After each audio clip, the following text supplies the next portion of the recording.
रामकृष्ण हरी कुंडलिक वरदेवर विठ्ठल श्री ज्ञानदेव तुकाराम। श्रीमद भागवत स्कंद दुसरा अध्याय 6 विराट स्वरूपाच्या विभूतींचे वर्णन। ब्रह्मदेव म्हणाले, याच विराट पुरुषाच्या मुखातून वाणी आणि तिची अधिष्ठात्री देवता अग्नी उत्पन्न झाला। 7 धातूंपासून गायत्री, त्रिष्टुप, अनुष्टुप, उष्णिक, बृहती, पंक्ती आणि जगती या 7 छंदांची उत्पत्ती झाली। रसनेंद्रिय आणि त्याची अधिष्ठात्री देवता वरुण, मनुष्य, पितर आणि देवतांना भोजन करण्यायोग्य अमृतमय अन्न, सर्व प्रकारचे रस हे सर्व विराट पुरुषाच्या जिभेपासून उत्पन्न झाले।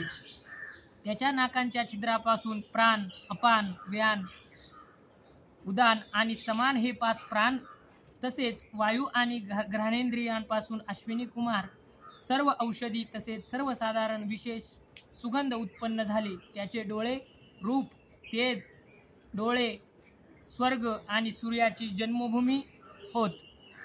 त्यांच्या कानापासून सर्व दिशा आणि पवित्र करणारी तीर्थे आणि श्रोते इंद्रियांपासून आकाश आणि शब्द यांची उत्पत्ती झाली। त्याचे शरीर तर सर्व वस्तूंचे सार तसेच सौंदर्याचा खजिनाच होय। त्याच्या त्वचेपासून सर्व यज्ञ, स्पर्श आणि वायू निघाले आहेत। त्याचे रोम उद्भिज पदार्थाचे जन्मस्थान आहेत, किंवा ज्याच्यापासून यज्ञ संपन्न होतात त्या सर्वांचे जन्मस्थान तेच होत। त्याचे केस, दाढी, मिशा आणि नखांपासून मेघ, वीज, पाषाण आणि लोखंड इत्यादी धातू, तसेच भुजांपासून विश्वाचे बहुधा संरक्षण करणारे लोकपाल प्रकट झाले आहेत। त्याचे चालणे फिरणे हे भूलोक, भुवरलोक आणि स्वरलोक या तिन्ही लोकांचे आश्रयस्थान आहे। सर्व इच्छांची पूर्तता करणाऱ्या त्याचे चरणकमल जे मिळाले आहे त्याचे रक्षण करतात आणि भयाला पिटाळून लावतात। विराट पुरुषाचे लिंग हे पाणी, वीर्य, सृष्टी, मेघ आणि प्रजापती यांचा आधार आहे। तसेच त्याचे जनेंद्रिय प्रजनन व आनंदाचा उगम आहे।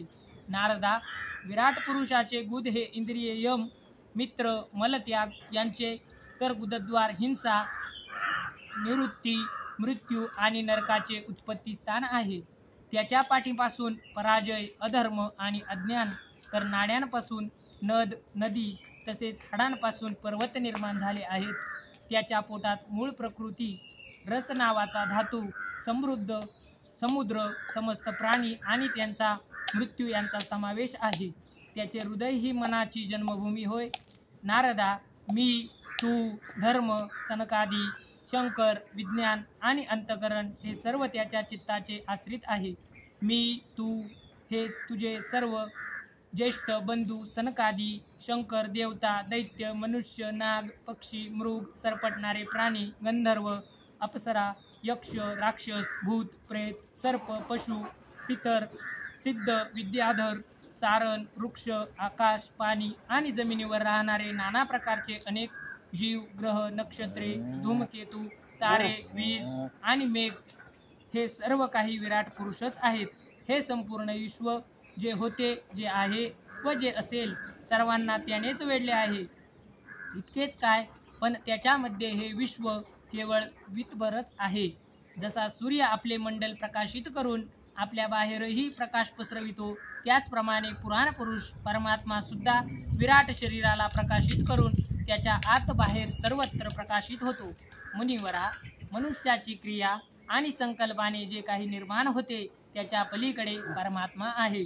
तोच अमृत तसेच मोक्षाचा स्वामी आहे। म्हणूनच कोणीही त्याचा हा महिमा जाणू शकत नाही।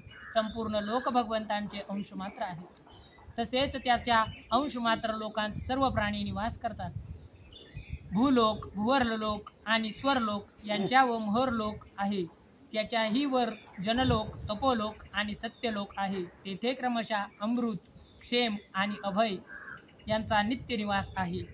जन, तप आणि सत्य या 3 लोकांत अनुक्रमे ब्रह्मचारी, वानप्रस्थ आणि संन्यास आश्रमातील लोक निवास करतात। दीर्घकालपर्यंत ज्यांनी ब्रह्मचर्य पाळलेले नाही असे गृहस्थ लोक भूलोक, भुवरलोक आणि स्वरलोक येथेच निवास करतात। मनुष्य भोग मिळवून देणारा अविद्यारूप कर्म मार्ग किंवा मोक्ष प्राप्त करून देणारा विद्यारूप उपासना मार्ग यापैकी एकावरून वाटचाल करतो. परंतु दोन्हींचेही आधार पुरुषोत्तम भगवानच आहेत.